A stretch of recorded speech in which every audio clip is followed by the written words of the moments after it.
오늘은 우리 공독한 말씀을 가지고 우리 함께 할 때 더 큰 힘이 생깁니다라는 제목으로 같이 말씀을 나누려고 합니다. 지난 시간에도 말씀드린 것처럼 우리가 이 능력 있는 그리스도 사도행전에 나타난 초대교회 교인들이 어떻게 그렇게 능력 있는 그리스도인의 삶을 살 수 있었을까?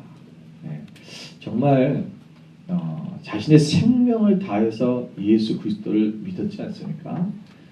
오늘 현대의 예수님을 믿고 있는 우리 그리스도인들이 우리가 초대교회 교인들을 비교해 볼 때 우리의 신앙은 얼마나 어떻게 보면은 정말 보잘것없는 신앙의 모습일 것처럼 보일 때가 너무 많습니다. 우리는 조그마한 시련과 조그마한 어떤 희생 때문에 우리는 하나님을 떠나는 경우가 참 많습니다. 그런데도 이들은 자기의 생명과 결부되어지는 이런 상황 속에서도 주님을 떠나지 아니하고 그들은 오직 예수 그리스도 때문에 그 핍박과 환난을 겪어나가며 심지어는 그들은 순교했습니다. 초대교회 역사가들의 그 역사에 보면 초대교회들이 이 스포츠 경기장에서 그리고 사자밥이 되어지고 또 검투사들의 칼에 죽어갈 때에 그 피에 굶주려 있는 그 사자들과 또 그 사람이 죽어가는 모습을 보면서 흥분하고 있는 그 경기장의 관중에 와 있던 그 로마인들 안에서 그들은 그 경기장 안에서 오직 하나님을 찬양했다고 기록되어 있습니다. 어떻게 그럴 수 있을까? 우리가 그들에게 있었던 그런 능력 있는 그리스도인의 삶을 살 수 있었던 그 요인을 이 사도행전에서 여러 가지 이제 요인들이 있습니다. 우리가 기도도 있고 말씀도 있고 이런 기본적인 거고 이 기본적인 것에 의해 우리가 좀 5가지를 전체적인 주제로 보고 있는 겁니다. 그래서 첫 번째는 성령이 임할 때 우리가 능력이 임한다. 성령의 충만한 성령을 사모하고 성령님이 우리 가운데 계셔야지만이 이런 일을 할 수 있다는 거죠. 두 번째는 우리 안에 이 복음을 전하는 전도의 삶, 이 복음 전도가 결국 능력이 됩니다. 여러분 아는 사람들이 그러는데요. 전도하는 게 무슨 능력이 됩니까? 라고 하는데 여러분 전도할 때 우리 안에 믿음이 더 배가 되기 시작해요. 전도할 때 우리 안에 사랑의 능력이 생기기 시작합니다. 신뢰합니다. 왜냐하면 전도하다 보면요, 여러분 그 사람을 사랑할 수밖에 없어요. 영혼에 대한 사랑이 더 들끓고 일어납니다. 그래서 전도할 때 이 능력이 배가 된다. 또한 세 번째는 우리가 말씀드린 나눌 때 우리가 이런 믿는다고 말씀했습니다. 나눔입니다. 우리 내 것이라고 여기지 않는 게 뭐야? 우리의 주인을 바꾸는 거죠. 내가 주인 되는 것이 아니라 오직 하나님이 나의 주인 되신, 다시 권리 이해하는 겁니다. 오직 주님 하나님만이 나의 주인 되시는 그 주인이 누구냐라는 부분이 우리 가운데 세워졌을 때 이것이 나눌 수 있는 건데 나눌 때 이것이 바뀌어진다는 거예요. 그러니까 내가 하나님이 나의 주님이다라고 먼저 고백하고 사는 거 아니라 그렇게 고백해봐야 아무리 해봐야 우리 삶에 변화가 없는데요. 먼저 내가 내 것을 나눌 때 내가 흘려보내기 시작할 때 그것이 내가 주인이 나의 주인이 누군지가 바뀌어버린다는 것입니다. 이게 실제 그러니까 행동이 먼저 와야 된다는 거죠. 우리 마음속으로 계속 하나님이 나의 주인이십니다. 아무리 기도하고 고백하고 우리가 결단하고 신념하고 우리가 마음에 다짐을 해도 실질적으로 그렇게 하지 않으면 그런 삶이 오지 않는다는 거죠. 초대교회는 실제적인 이런 삶이 일어났죠. 초대교회가 형성되기 시작부터 그들은 물건으로 통용하기 시작했고 제 것을 제 것이라고 하는 사람이 아무도 없었다. 오직 하나님의 것인 것을 인정하는 거예요. 그리고 이제 네 번째가 순교의 정신입니다. 죽기까지 하나님 앞에 충성하는 삶, 내가 순종하는 삶. 이것이 네 번째고 오늘은 이제 5번째 주제, 마지막 주제입니다. 이게 뭐냐면 바로 동역입니다. 함께했다라는 것입니다. 우리는 이 혼자서 독불장군식으로 신앙생활하는 사람들이 있습니다. 대부분 보면 이 공동체 안에 들어오지 못하는 그리고 공동체 안에서 함께 하려고 하지 않고 그리고 교회도 안 나가는 사람들이 있어요. 그래서 교회 뭐하러 나가냐? 내가 하나님 잘 믿으면 되지. 믿으면 구원받는 데는데 뭐하러 교회를 나가서 내가 힘들게 사람들하고 부딪히고 왜 사람들하고 내가 아픔을 당하고 또 아픔을 주고 심플하게 그냥 나 혼자서 집에서 인터넷 보고 예배드리고 또 성경 보고 기도하면 되는 거 아닙니까? 어떻게 보면 굉장히 맞는 이론처럼 들려요. 그리고 그럴싸하지요. 아주 나이스해 보이고 그리고 더 하나님을 잘 믿는 것처럼 그렇게 보여집니다. 그런데 여러분 분명히 우리가 성경에서 말하는 성경은 공동체를 얘기하고 있다는 것입니다. 구약이나 신약이나 모든 예배는 성전에서 이루어졌고 또 교회에서 이루어졌습니다. 우리가 분명히 신약에서 이제 가정교회가 이루어지긴 했지만 그것도 공동체입니다. 교회죠. 작은 무리라도 한 집에 모였습니다. 여러분 이것이 어떤 집들은 큰 집, 그러니까 자기 집이 큰 집들은 큰 사람들은 큰 집을 내놔서 그 집에서 모였는데 거의 40명, 50명이 모였습니다. 여러분 아주 소수만 모인 건 아닙니다. 집이 작은 집들은 뭐 10몇 명 이렇게 모여서 또는 7, 8명 정도가 모여서 이렇게 가족교회가 이루어지게 됐지만은 실제로 큰 집들은 뭐 4, 50명도 모이는 그런 집들도 있었습니다. 이게 다 교회죠. 교회라는 공동체가 왜 이게 중요하느냐? 우리가 하나님 앞에 우리가 시너지라는 말이 있지 않습니까? 영어에 시너지라는 말이 그러니까 시스템 앤 플러스 에너지입니다. 그러니까 시스템 에너지를 합친 말이 시너지라는 말이죠. 그러니까 에너지를 시스템화시킨다. 하지만 어떤 사람이 함께 하면은 그 힘이 배가가 된다는 거죠. 예를 들면 우리가 이 물건을 혼자서 이걸 잘 못 들어요. 그러니까 혼자서는 이 물건을 잘 못 들 수 있는 힘이 없는데 각자가 혼자서는 못 들지만 둘이서 들으면 이것을 들 때 어때요? 남자 둘이서 들으면 가볍죠. 그러니까 내가 분명히 혼자 들 때는 굉장히 무겁고 들 수도 없는 무게지만 둘이서 함께하면 그 무게가요. 그러니까 내가 반반의 무게를 한 거죠. 만약에 이거 반을 쪼개서 내가 혼자 도 되게 무거워요. 근데 똑같은 이 2배의 크기인데 둘이 함께 들면은 이 무게가 반으로 줄어버린다. 이게 뭐야? 이게 바로 시너지라는 거예요. 그러니까 우리가 이 성경에서 나오는 하나님의 공동체 싸움 속에서 우리가 믿음의 생활을 할 때 어떻게 신앙의 그리스도인들이 그때 당시 그 능력 있는 삶을 살 수 있었냐라는 것이면 이게 함께 했다는 거죠. 여러분 마태복음 18장 20절 말씀에도 뭐라 했습니까? 두세 사람이 내 이름으로 모인 곳에서는 나도 그들 중에 있느니라. 두세 사람이 모인 곳에 주님이 있다고 그랬어요. 왜 예수님께서 왜 두세 사람이 모인 곳이라고 말씀하냐는 거죠. 한 사람이 있는 곳에 하나님이 안 계십니까? 오늘 내가 혼자 있으면 하나님 나와 임재하지 않습니까? 아니죠. 내가 혼자 있어도 하나님이 함께 계셔요. 그런데 왜 그냥 두세 사람이 함께 할 때 하나님의 역사가 더 강하게 나타난다는 거예요. 그래서 여러분 보시면 여러분이 혼자서 예배드리고 혼자서 기도할 때보다 함께 모여서 뭐 부흥회를 한다든가 집회를 한다든가 함께 모여 기도할 때 성령의 역사가 더 강하게 나타나는 것을 보게 됩니다. 예수님께서 그들이 성령 받을 때도 너희가 예루살렘을 떠나지 말고 너희들 함께 모여서 기도하라고 했어요. 그들이 120명의 문도들이 함께 모여서 기도할 때 성령이 그들 가운데 임했다는 거예요. 여러분 신기하지 않습니까? 그러면 어떤 사람들은 바빠서 지금 밖에서 집에서 자기 혼자서 기도하고 있을 수도 있습니다. 그곳에 성령이 내는 것이 아니라 함께 모여 있을 때 성령이 임했다는 거예요. 그래서 여러분이 이 모임의 자리에 여러분 그래서 우리가 마지막 때가 되면 어떤 사람은 모이기를 패하는 자를 같이 하지 말라. 마지막 때면 사람들이 점점 모이기를 패합니다. 왜? 사탄이 이것을 방해하는 모이면 역사가 나타나기 때문에 모이지 못하게 하는 거예요. 그래서 유니티, 연합이라는 것이 굉장히 중요하다는 것입니다. 그래서 오늘날 현대에 오면서 점점 뭐냐면 이 모이는 것들이 없어지기 시작했어요. 우리 한국교회가 제가 어렸을 때만 해도 여러분 교회에서 예배가 굉장히 많았습니다. 여러분 저기 새벽기도 하죠, 수요 예배하죠, 금요 기도하죠, 또 주일 예배 아침 주일 예배 드리고 저녁 예배 있죠. 수요 저녁 예배도 있었어요. 요즘 이제 저녁 예배가 거의 없어지고 있는데 그렇죠? 한국 교회도 지금 주일 저녁 예배는 다 없었습니다. 주일에 낮에 한 번만 하면 다 끝납니다. 저녁 예배 드리는 교회는 세련되지 못한 교회. 되게 없어졌어요. 대개 호주에는 아직도 주일 저녁 예배가 남아 있어요. 호주는 아직도 그런 교회가 많습니다. 이게 다 없애는 거예요. 수요예배도 없어졌어요. 큰 교회들 한국 교회 보세요. 수요예배 없어진 교회들 대부분입니다. 수요예배를 언제 하면 아침이나 낮에 합니다. 11시에. 누구를 위해서? 일에 안 가는 사람들만 모아놓고 하는 거예요. 왜? 어차피 저녁에 직장 갔다 와서 안 오니까 저녁에 해봐야 소용없다 생각하는 거죠. 뭐 낮에 하는 사람 아예 없앤 교회들도 많고 금요 기도에 없어진 교회들 정말 많습니다. 기도하지 않습니다. 왜 이렇게 모이기를 패하는 거예요. 그러니까 무슨 부흥이 집회 있어도 저희가 어렸을 때만 해도 여러분 동네에 어느 교회에서 집회한다 그러면 모든 교회 거기 다 찾아갔어요.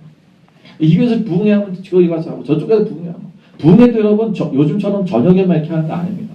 옛날에는요, 새벽기도 부흥 강사님들 정말 대단했어요, 옛날에는. 그 스태미나를 어떻게 견뎌내는지 나 이해가 안 돼요. 새벽에 집회하고요. 그리고 10시에 또 합니다. 그리고 오전 집회 끝나면 오후 집회도 2시에 합니다. 그리고 그 끝나면 저녁 먹고 저녁 집회 또 해요. 이게 하루에 4번씩 집회를 했어요, 옛날에. 그래서 성도들은요, 그냥 가서 집에 가서 밥 먹고 오면 또 예배하는 거예요. 가서 빨리 오는 거 밥 먹고 와서. 아니, 만약 안 가는 사람도 있고. 계속 그렇게 해서 여러분 저는 일주일을 해요. 월요일부터 금요일까지 집회를. 아, 그때 목사님들 정말, 그것도 그 목사님들이 설교만 하니까 전부 다 안수기도해줘. 네. 정말 대단했어요. 그래서 옛날 목사님들은 전부 뚱뚱했어요. 그 부도 목사님들은 그렇게 안 먹으면 힘을 못 써요. 네. 그러니까 옛날에는 부흥사 목사님들, 그러니까 잘 나가는 목사님들은, 능력 있다는 목사님 전부 뚱뚱했고, 요즘은 이제 유명한 목사님들 전부 날씬합니다. 요즘은 뚱뚱하면 가난한 교회 목사고요. 좀 잘 나가는 목사님들이 다 날씬하고 멋있어요. 이 달라진 현상들이에요. 이게 뭐냐면 우리가 그 모이는 것을 지금 폐하고 있다는 거예요. 여러분 함께하는데 힘이 생깁니다. 여러분 다니엘의 세 친구들이, 여러분 사드락과 메삭과 아벳느고가 여러분 그 왕의 신상 앞에 절하지 않은 것 때문에 풀무불 속에 들어가게 됐어요. 풀무불이 지금 막 불이 막 지펴지고 있는 거예요. 그러니까 여러분 이게 그 용광로 같은 그런 거죠. 예, 우리가 이게 뭐야, 그 칼이나 이런 것들을 이제 단련시킬 때 그거를 이제 이렇게 달고 갖고 때리고 하는 그런 풀무불. 그 풀무불이 크게 얼마나 사람이 들어가는 크기니까 엄청 큰 거겠죠. 화력이 얼마나 센지 문을 열을 때 그 연 사람이 다 죽었어요. 얼마나 센지. 여러분 그 앞에서 그들이 다 우리는 우상 앞에 하나님 외에는 어떤 거 절하지 않겠다는 거야. 어떻게 그럴 수 있냐는 거죠. 그게 뭐야? 함께하는 동역자도 있었다는 거죠. 누구야? 친구들. 믿음의 친구들. 여러분 그들과 어쩌면 성경 그렇게 그게 세세 기록되어 있지는 않지만 제가 볼 때는 셋이서 손을 딱 잡고 있을 것 같아요. 네. 서로가 서로의 힘을 주는 거죠. 여러분 나 혼자 하면은 그 힘을 낼 수 없어요. 어떻게 거기에 들어갈 수 있는 능력이 생기냐고요. 못하는 거예요. 아, 나 살려주세요. 그럴 수밖에 없죠. 그런데 그 셋이서 손을 꽉 잡고 우리는 오직 하나님 앞에서 서로가 서로를 의지하는, 어떻게 보면 의지가 되는 거죠. 이게 뭐야? 이 능력이라는 거야. 함께 할 때 큰 힘을 발휘하시는 이 시너지 효과가 나타나는 것입니다. 여러분 시편 133편 1절 말씀에도 보라 형제가 연합하여 동거함이 어찌 그리 선하고 아름다운 것. 형제가 함께 할 때 이것이 아름답다고 그렇게 말씀하고 있습니다. 오늘 본문에서 보면 이 본문의 말씀에 우리가 가장 잘 알고 있는 두드러진 얘기가 뭐예요?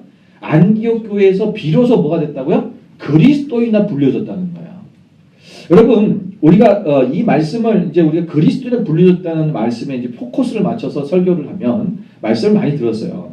근데 오늘 저는 이 말씀에서 그렇다면 그들이 왜 안디옥 교회에서부터 안디옥 교회가 비로소 그리스도인이라고 일컬음을 받게 된 원인이 뭘까라는 거죠.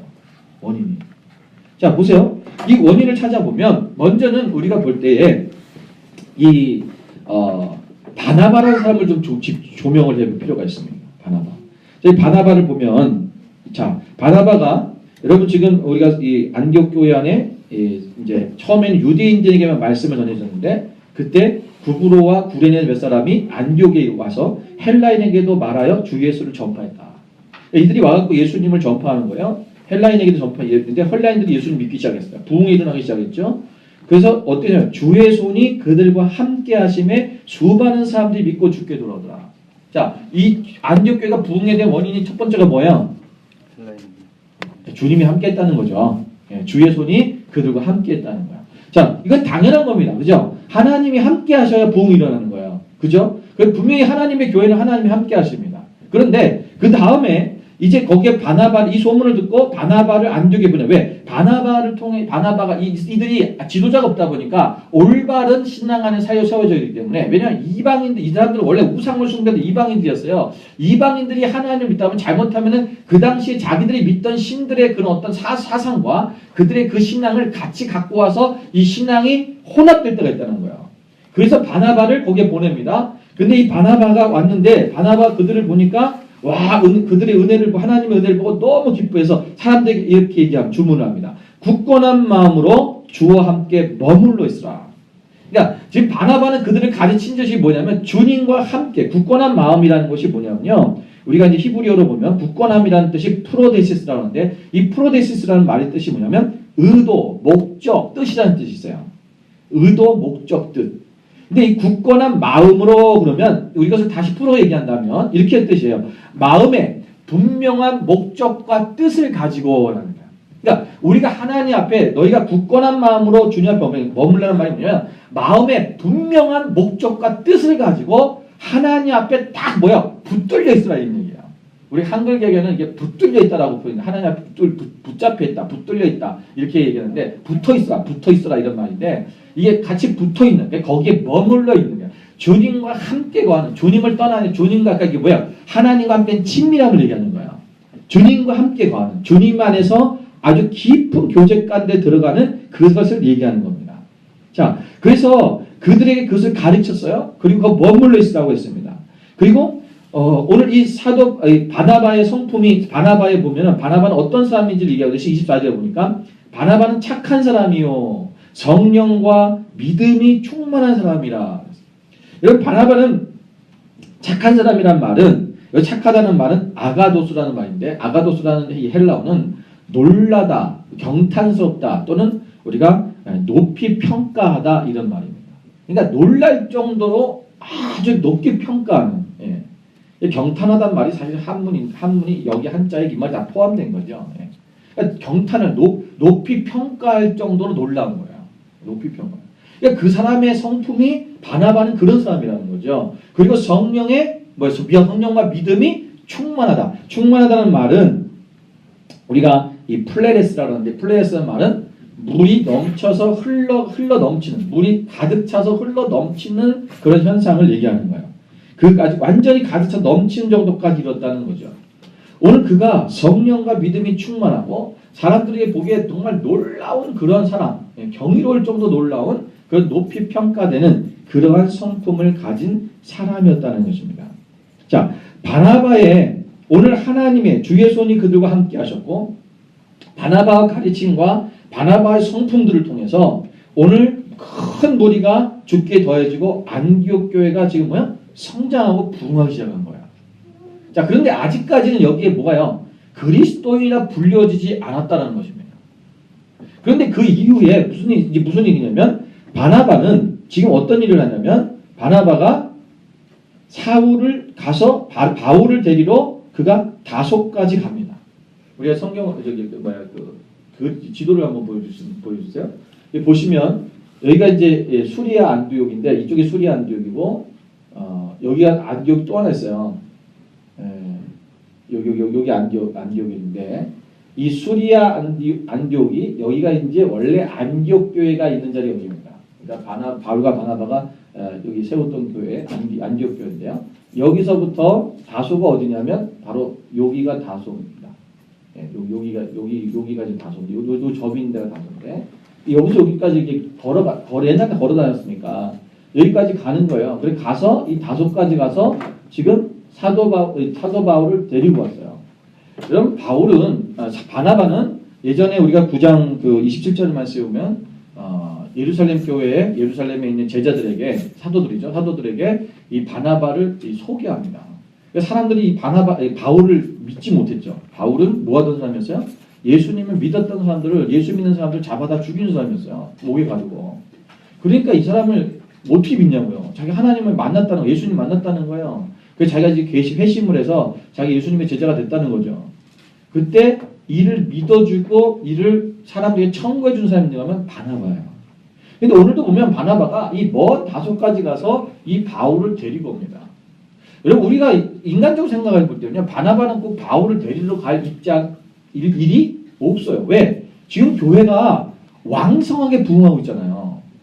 큰 무리라는 거예요. 큰 무리가 지금 죽게 돌아오고 지금 바나바라고 하는 이 인물, 바나바라는 그 자신의 그 성품과 이 사람의 그 능력과 자기가 갖고 있는 그 하나님의 함께 하심으로 말미암아 일어나고 있는 이 얼마나 놀라운 일이 이 안디옥 교회에 큰 부흥이 일어나고 있는 거예요.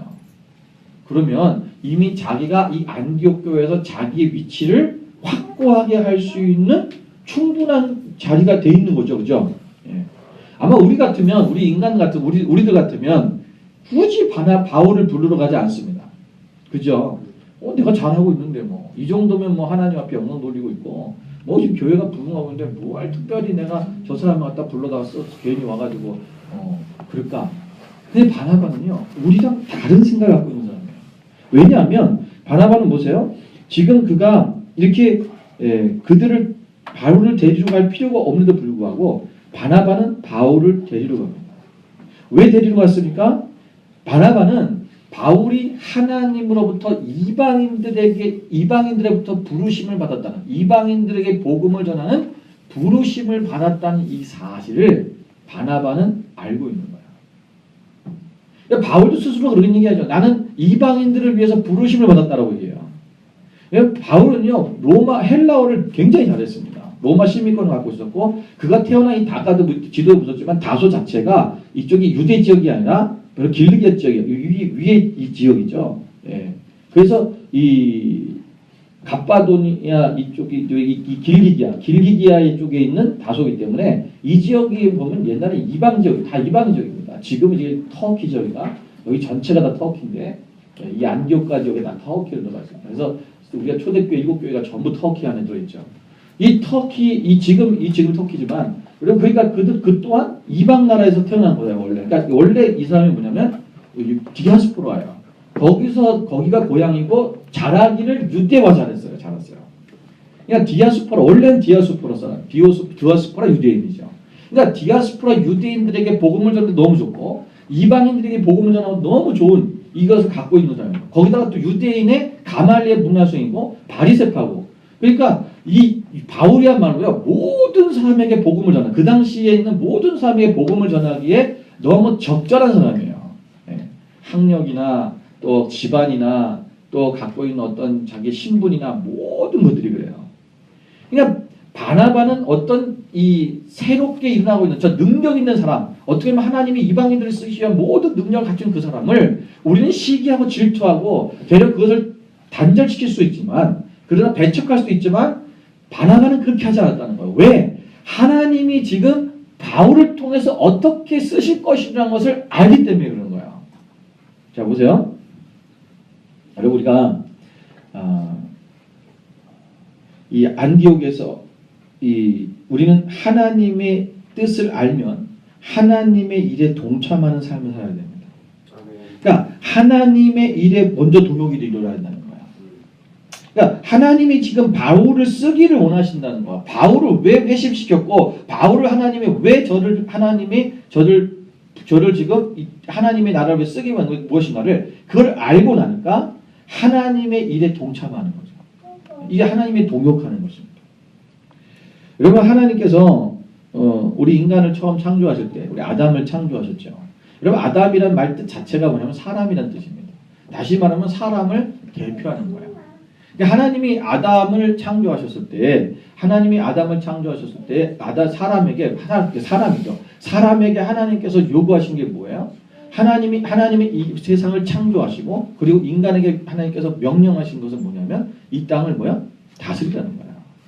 그러니까 하나님은 창조하시고 그리고 하나님은 인간에게 이것을 다스려. 하나님이 다스리실 수 없어요.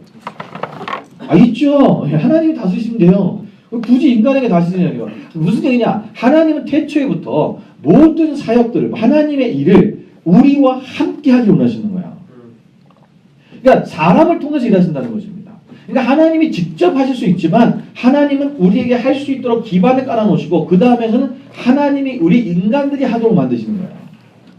여러분 아나니아가 여러분 바울을 찾아가서 바울을 이제 눈을 뜨게 해주시는 장면이 나오죠. 사도 바울이 눈이 멀어서 예수님 만나고 음성을 듣고 빛을 받았죠. 그리고 있는데 자 하나님께서 그 일을 바나바를 눈을 멀게 하신 게 누구예요? 하나님이죠.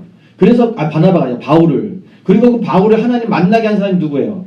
하나님이에요. 그런데 그 일에 하나님이 그도 다 회심하고 돌아오고 다 할 수 있도록 하지만 결국 그 눈을 뜨게 하는 것도 하나님이 할 수 있는데 신기하게도 하나님은요 그걸 아나니아에게 시켜버려요. 아나니아야 네가 가서 저기 바울이라는 사람이 저기 있는데 가가지고 네가 눈을 뜨게 기도해주라. 네가 와서 기도해서 눈을 뜬 것을 저가 알고 있다. 그러니까 하나님께서는요, 그냥 하나님의 일이 아니라 우리에게 하나님의 뜻을 보여주시고 인간들이 그 하나님의 일에 동역하도록 만드셨어요. 그래서 같이 가서 그것을 실제 하는 겁니다. 여러분, 왜 하나님이 인간들을 만드셨을 때, 인간들을 만들기 전에 하나님이 이 땅에 피조물, 그러니까 모든 창조물들을 하나님이 다 만드시니 제일 마지막에 인간을 만드셨다고 했어요? 네? 교만하지 말려고? 네. 뭐 비슷한 얘기예요. 정확하진 않아요. 네. 뭐 때문에 그런 거야? 여러분, 다 만들어 놓고 인간을 만들어야 이 땅을 지가 만들었다 안 그래요. 안 그러면 인간은요, 같이만 하나님이 먼저 자기가 나중에 땅에 만들어졌으면, 하나님 만드셨으면, 그 자기가 같이 했다고, 자기가 했다고 한다고, 잘못하면. 그러니까 하나님은요, 모든 창조물을 다른 것, 인간을 나중에 만드시는 거예요. 그리고 너희 이 땅을 다스려라. 내가 너에게 이 땅을 주었다. 그래서 창조주 하나님을 믿게 만드는 거예요. 오늘, 여러분, 바울이, 보세요. 이 바나바가 바울에게 지금 찾아가서 바울을 데리고 옵니다. 직접 갔어요. 그래서 찾아가서 다소에 가서 바울을 데리고 와서, 자 26절에 보세요. 만남에 안디옥에 데리고 와서 둘이 교회에 1년간 모여 있어. 그죠? 둘이 교회에 1년간 모여 있어 큰 무리를 가르쳤고, 제자들이 안디옥에서 비로소 뭐 했다고요? 그리스도인이나 일컬음을 받게 되었더라. 바울을 데리고 와서 바울과 함께 1년 동안 그들을 가르친 거예요. 여러분, 어쩌면 바울에게 있어서 바울은 이 가르침의 인사가 있었을 거예요. 그런데 이 설교는 사실은 바나바가 더 잘했나 봐요. 우리 성경에 보면 이 바나바는 말하는 사람이라고 기록했는데, 그래서 그 바나바가 설교는 어떻게 잘하는 건데 티칭하는 거는 아마도 바울이 잘하는 것 같아요. 이 가르치는데 그 바울을 통해서 지금 그들이 함께 있어서 함께 1년 동안 그들을 가르치고 할 때에 그 후에 무슨 일이 일어났냐? 사람들이, 이방인들이, 그 땅에 살고 있던 이방인들이, 다른 사람들이, 믿지 않는 사람들이요, 그 사람들이 얘기하기를 저들은 그리스도인이라고 불렀다는 거예요. 여러분, 우리가 그리스도인이라고 불려지게 된 원인, 여러분, 이 말 자체가 굉장히 능력 있는 거 아닙니까? 능력 있는 그리스도의 삶을 살았다는 거야. 그것이 원인이 뭐냐면 바로 함께 동역할 때, 함께 할 때 일이 일어나기 시작했다는 것이죠. 바나바가 혼자 사역할 때는 이 일이 없었어요. 그리스도에 불려지지 않았다니까 아직. 근데 함께 할 때 이것이 일어나기 시작이 되는 것입니다. 오늘 우리 안에서 여러분, 이것이 하나님의 역사, 하나님이 하실 때 우리가 일어난다는 것을 봐야 되는 거예요. 여러분, 열왕기상에 보면 18장에 보면은 엘리야가 그 아하방 앞에 이제 그 850대 1로 이제 그 바알 선지자와 또 아세라 선지자들과 함께 이제 누가 진짜 하나님이냐라는 것을 대결하는 엘리야의 그 갈멜산에서의 사건이 있었죠. 거기서 이제 그 엘리야가 이제 하나님이 온전한 하나님께서 불을 내려주시고 그 제단을 다 태우게 하셔서 이제 그 바알과 아세라 선지자들 다 거기서 제거합니다. 그러면서 하나님께서 아방이 뭐라 하냐면 빨리 가소서, 비의 소리가 있습니다. 이제 비가 올 거라는 거죠. 3년 반 동안 비가 안 왔어요. 하나님이 비가 안 올 거라고 얘기하셨거든요. 그래서 가서 얘기했는데 이제 비가 온다는 거죠. 그런데 빗소리가 있나이다 라고 그렇게 있는데 그 열왕기상 18장 41절 42절 44절 보면, 그래서 아합이 먹고 마시러 올라가는데 엘리야가 그 다음부터 하는 게 뭐냐면 갈멜산 꼭대기로 올라가서 뭐야? 땅에 엎드려 그의 얼굴을 무릎 사이에 놓고 기도했다는 거야. 여러분, 하나님께서 지금 뭐야? 하나님께서 비를 보내주시겠다, 비를 내리시겠다고 말씀하셨죠. 그래서 엘리야가 그 얘기 하는 거죠. 그런데 그러고 나서 엘리야가 뭐 하냐면 기도하는 거야. 우리는 이게 무슨 얘기냐면, 우리는 항상 하나님이 이렇게 하실 거야라고 하면은 그렇게 되겠지 하고 기다리고 있어요. 그러면 안 된다는 거예요. 하나님이 말씀하셨으면은 그 다음에 그 말씀대로 이루어질 때까지 뭐 해야 되는 거야? 기도하는 거예요. 우리가 하나님과의 동역이 뭐냐? 함께 기도하는 것입니다. 그러니까 하나님의 역사가 하나님의 일들이 일어날 때까지 하나님이 널 이렇게 하시는데 우리가 이렇게 하실 거래 라고 하면 하나님 하실 건데 하신대 된다고 기다리고 있는 거야. 아무것도 안 해. 그건 아니죠. 하나님의 말씀, 하나님의 뜻을 보여줬다면 우리가 그 일에 순종할 것이 있다면 우리가 행동할 것이면 행동해야 되고 또 우리가 행동할 이유는 우리가 비 오는 건 우리가 어떻게 행동해서 되는 게 아니잖아요. 그죠? 우리가 무슨 물을 퍼날려도 되는 것도 아니고 뭐 구름을 행성하기 위해서 뭐 우리가 무슨 뭐 그걸 만들 수 있는 것도 아니고 이것은 자연적인 천재 자연적인 것 하나님이 하셔야 되는 일이에요. 근데 하나님이 그렇게 하시겠다고 말씀할 때 우리는 하나님의 동참하는 일 중에 뭐냐면 기도하는 거예요. 이게 제일 먼저가 된다는 거죠. 이 일이 일어나기 시작할 때 우리가 하나님의 역사가 일어나는 거예요.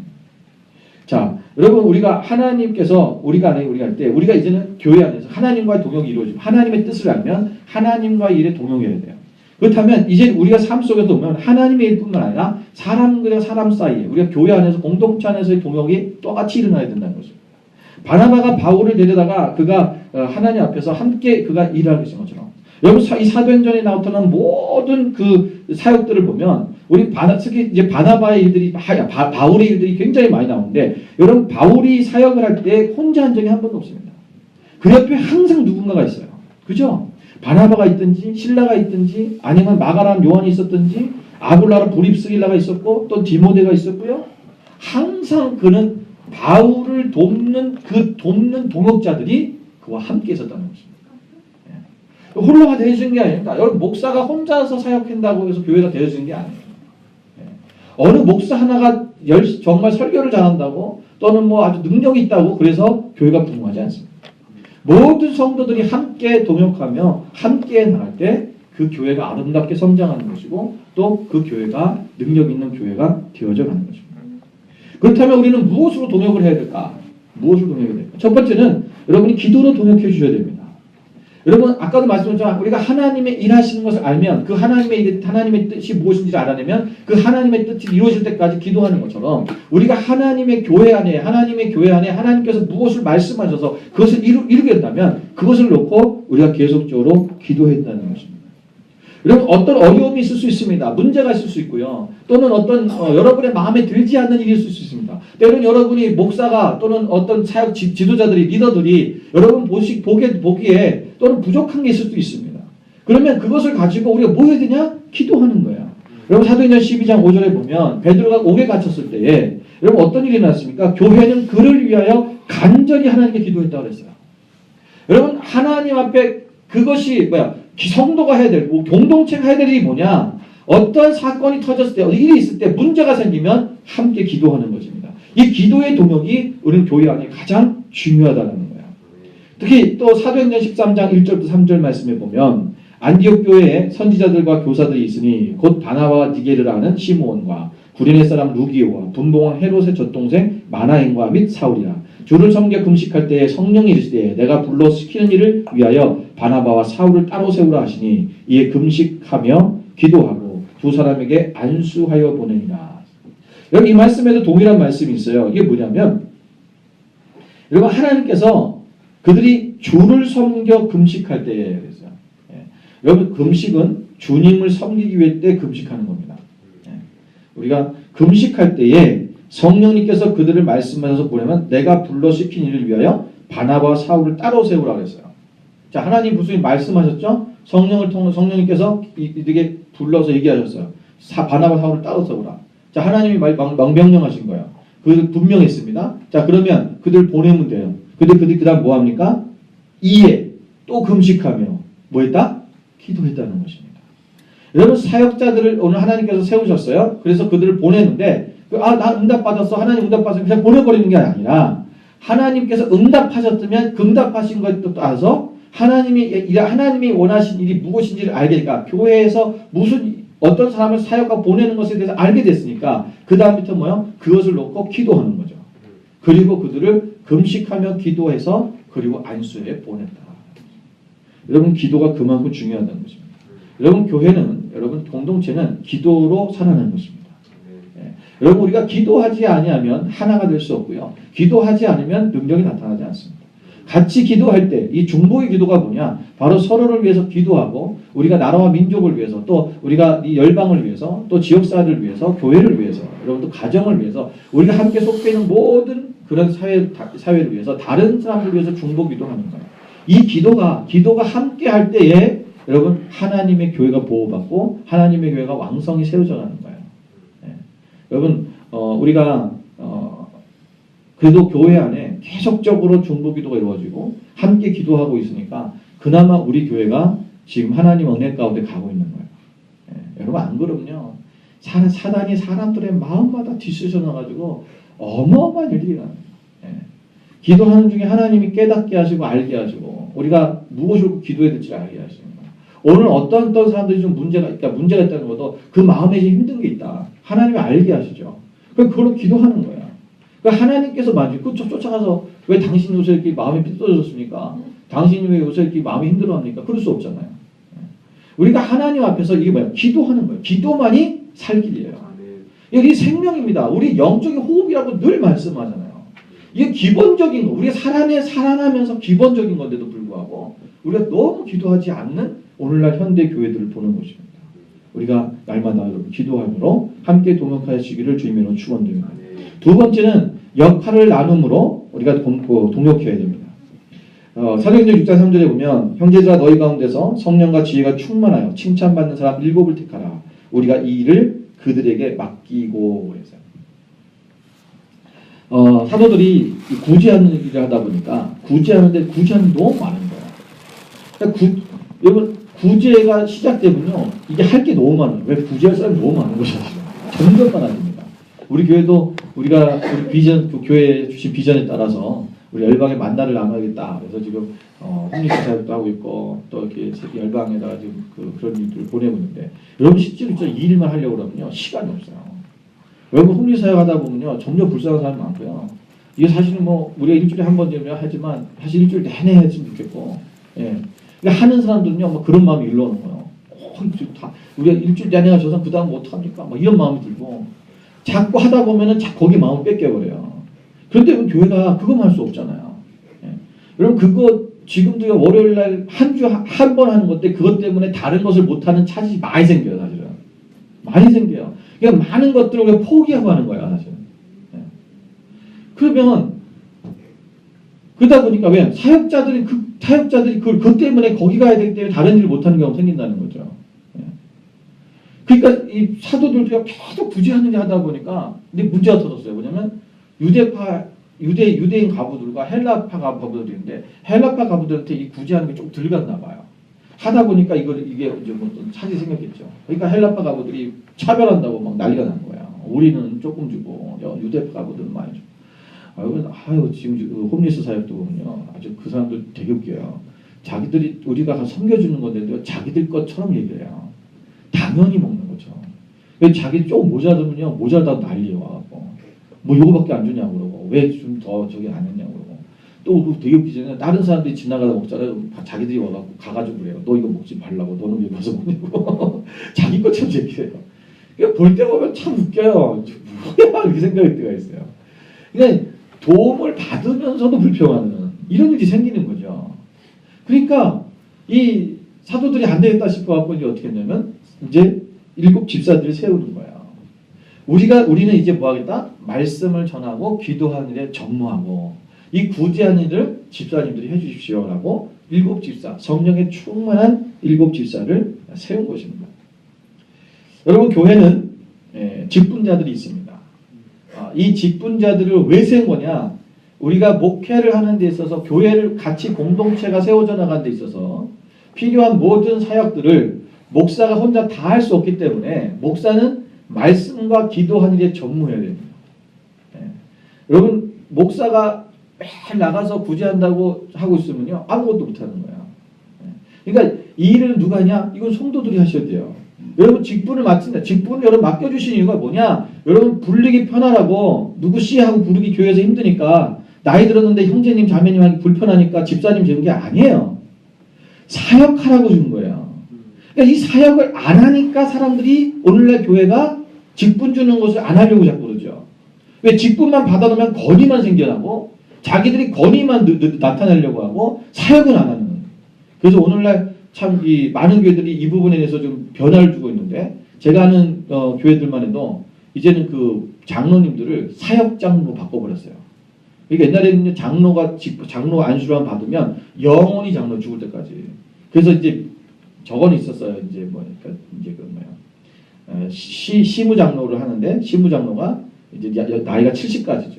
목사들도 70까지니까 그때 이제 퇴임을 하는 거예요. 장로님도 퇴임을 해서 이제 직접적으로 이제 교회를 운영하는 데는 들어오지 못하지만 70까지는 하는 거예요. 그런데 이게 오랫동안 보통 40대 어떤 분들은 40대 후반부터 중반부터 장로돼서 70대까지 하니까 거의 30년 이상을 30년 25년을 교회에서 그러다 보니까 이게 만약 교회를 흔들어 버리는 거죠. 그러다 보니까 요새는 이제 무슨 일을 하냐면 어떻게 하냐면 대통령제처럼 직임제로 해버려요. 몇 년. 그러니까 보통 장로님들의 직임을 5년에서 7년을 끌어버리는 교회들 굉장히 많습니다. 이미 서양 교회들 우리 호주교 같은 경우도 딱 5년입니다. 5년 하면 다시 신임을 해서 만약에 교인들이 원하면 또 하지만 중임까지 할 수 있어요. 2번까지는 할 수 있지만 그 다음부터는 내려가는 거예요. 그러면 그냥 평신도 돌아가요. 이 굉장히 좋은 제도죠. 이게 뭐냐면 자기들에게 7년이면 7년, 5년이면 5년, 5년을 하면 중임할 수 있고 7년 하면 단임으로 해서 그래서 7년 동안만 교회에서 장로 역할을 하는 거예요. 사역을 위해서 이거 쓰는 거죠.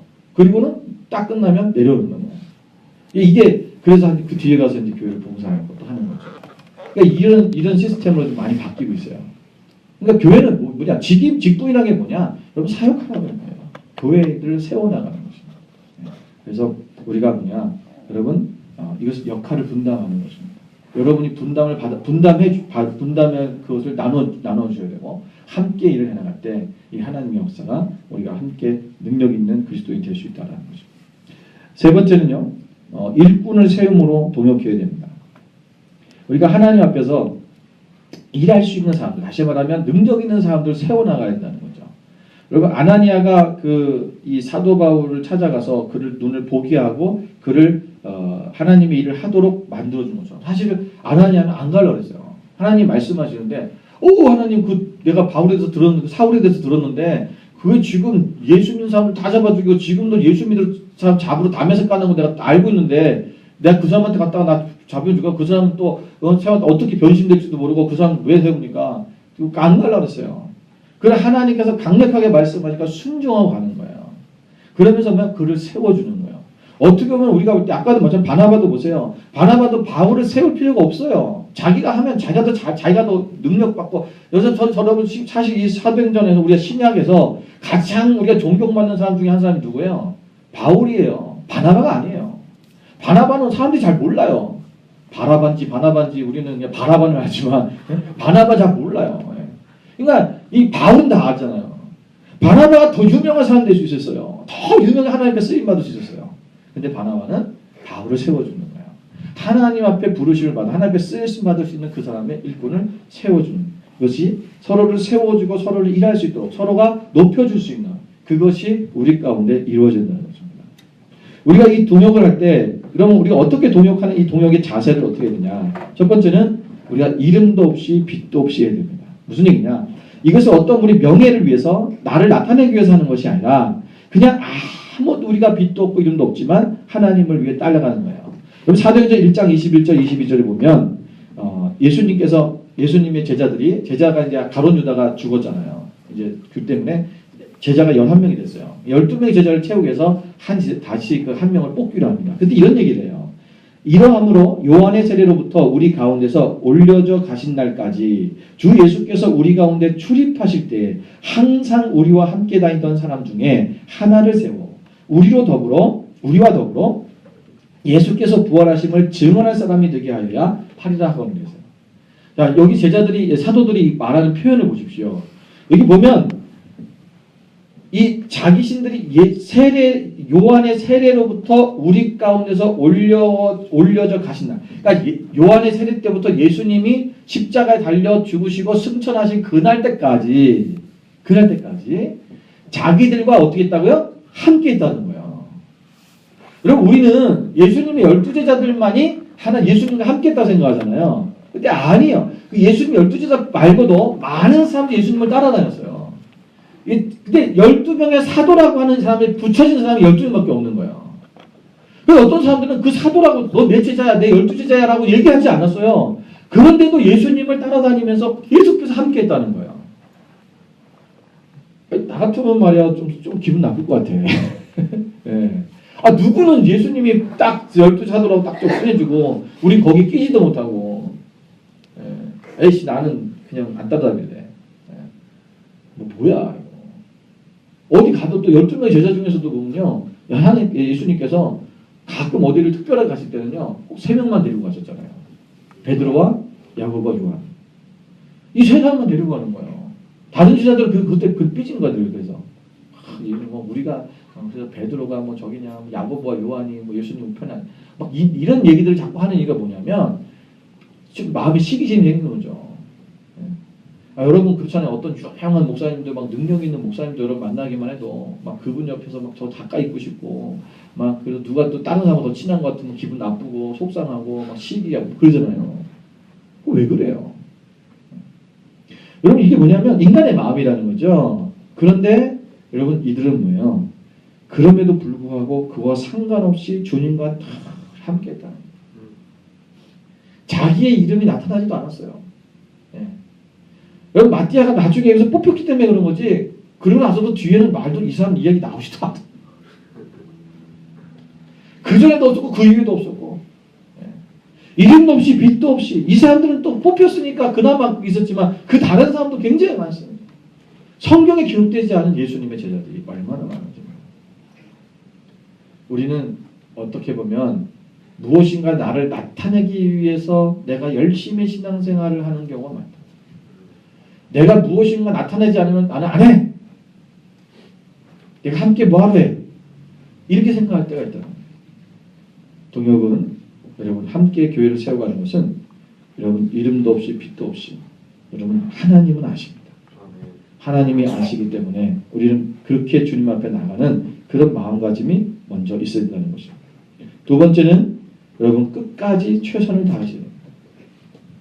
사도행전 1장 25절에 보면 봉사와 및 사도의 직무를 대신할 자인지를 보이시옵소서. 유다는 이 직무를 버리고 제 곳으로 갔나이다. 여러분 예수님의 12제자 아주 정말 귀한 자리였죠. 그런데 가룟 유다는 이 자기의 직무를 버리고 떠났다는 거죠. 예수님을 팔아넘겼어요. 끝까지 주님의 제자로서의 자기 주님과 함께하는 그 동역의 삶을 살지 못하는 거죠. 결국은 그는 자살로 자신의 생애를 마감까지 했습니다. 오늘 우리가 그가 그렇게 예수님과 함께하지 끝까지 함께하지 못했던 이유가 뭐예요? 자신의 생각과 달랐기 때문에. 누가요? 예수님이. 가룟 유다의 생각은 예수님이 이 땅을 전복시켜서 어떤 무력적인 어떤 것을 통해 아니면 예수님의 그 능력으로 말미암아 이 땅을 전복해서 이 땅의 왕이 된 줄 알았어요. 그래서 예수님이 어떤 이야기에 보면 이런 얘기가 있어요. 예수님을 왜 팔았냐면 예수님을 팔면 예수님이 죽지 않기 위해서 이제 능력을 나타나고 그래서 일이 속히 오겠지라고 생각하는 거예요. 그런데 그게 아니라 예수님은 정말 어린 양과 같이 그냥 아무런 반격도 하지 않으시고 그냥 잡혀가셔서 죽으신 거예요. 가룟 유다가 거기에 충격 먹은 거죠. 여러분 자신의 생각과 다르고 자신의 계획과 다르다고 해서 여러분 이 동역을 포기하면 안 돼요. 하나님의 교회는 여러분들이 리더의 여러분이 이 교회 안에서 여러분들이 이 교회를 선택하시고 하나님의 교회 안에 세워졌다면 여러분이 그 교회 리더를 따라가는 그 삶도 있어야 됩니다. 여러분 끝까지 함께 하다 보면 여러분 하나님께서 역사하시는 것들을 보게 될 것입니다. 서로의 마음이 서로의 생각이 조금 다르다는 것은 그것 때문에 우리가 이 동역을 깨트리면 안 된다는 거죠. 마지막 세 번째는 사람을 살리는 일에 동역하셔야 됩니다. 여러분 만약에 교회가 사람을 죽이는 일에 앞장서고 있다. 그럼 동역하시면 안 되죠. 교회가 그러니까 우리가 항상 여러분 교회 속에서 하나님의 일이 항상 뭐냐 어떤 것이 분별을 그러면 목사님이 제대로 하고 있는지 지금 제대로 못 하고 있는지 내가 어떻게 내가 분별합니까? 무조건 따라가는가 우리가 무슨 맞습니다. 여러분 무조건 따라가면 안 돼요. 여러분 교회가 생명을 없애고 생명을 죽이는 일 다시 말하면 생명이 없는 일을 생명이 없는 일을 하고 있는데 그건 동역하면 안 되는 거죠. 여러분 교회가 맨날 무슨 뭐 스포츠만 하고 앉아 있고 교회가 맨날 놀기만 하고 여러분 그런 것에 막 같이 그것에 열심히 동역하는 사람도 있어요. 그것만 또 예. 그런 거는 여러분 동의 안 해도 됩니다.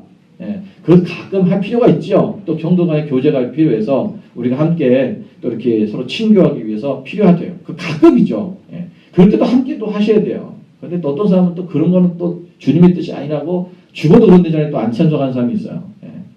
근데 여러분 교회가 생명을 살리기 위해서 여러분 생명을 살리는 일이라면 여러분 그것이 함께 하시는 거예요.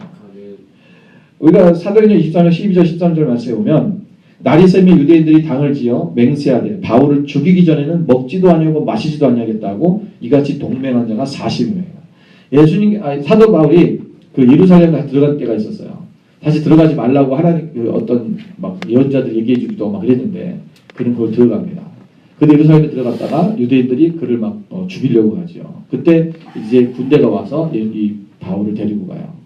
그때 이 유대인들이 이 바울을 죽이려고 40명이 먹지도 않냐고 마시지도 않냐고 여러분 금식한 거야.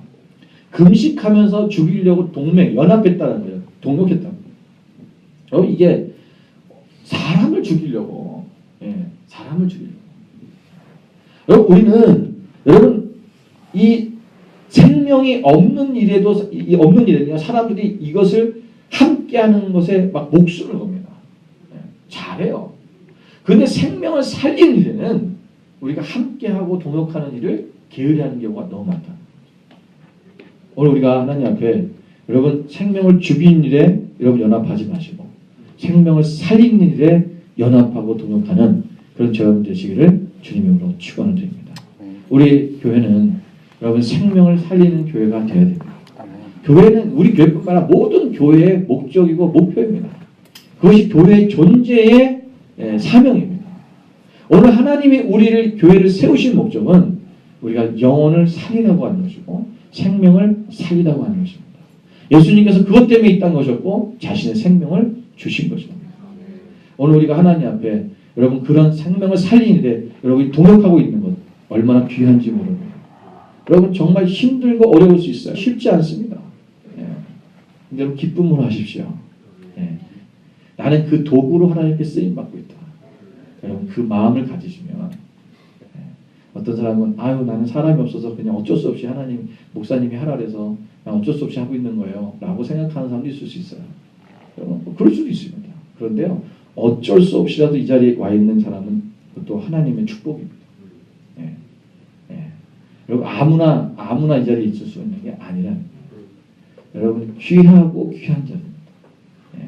여러분이 생명을 살리는 일, 여러분 이것에 여러분 동역하고 있다는 것에 자부심을 가지시고 늘 하나님의 나라를 위해서 우리 함께함으로 큰 힘을 능력을 발휘하는 그런 저여러분 되시기를 주님의 이름으로 축원을 드립니다. 기도하겠습니다.